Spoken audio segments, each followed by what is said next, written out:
বাসায় আসবা, তার আগে যেন খবরদার আসবা না। কি দিনকাল আইলো, এখন কাম করে খেতে হবে। ঘরে বসে থাকতাম, খাতাম আর শুতাম, কতই না মজা দেখতো। এখন কি বলবো, এখন কাজ দেবে কে আমাকে?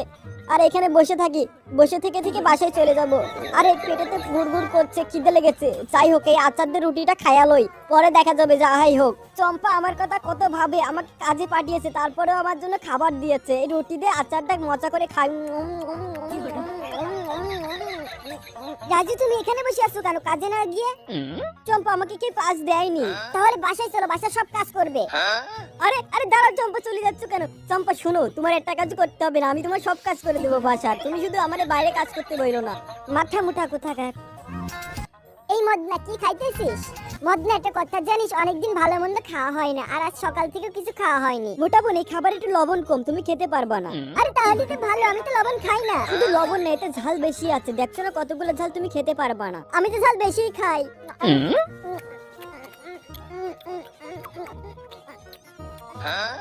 কি রাক্ষসের মতন খাচ্ছে, মনে হচ্ছে জীবনে খাবার খায়নি।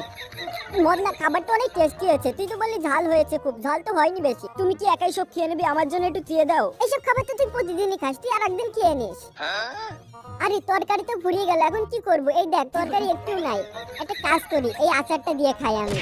আরে রাগ করছিস কেন? আমি তোর আচারের টাকা দিয়ে দিব। ধুর, তুমি খুব অশান্তি করা লোক, এখান থেকে যাও তো। আরে টেনশন নিস না, এটা খেয়ে চলে যাব। আচারটা কি সুন্দর দেখা যাচ্ছে, দেখেই তো জিভে জল চলে আসছে। ভালো করে মাখিয়ে নিয়ে এবার খেয়া দেখি। অনেক সুন্দর আচারটা, অনেক সুন্দর।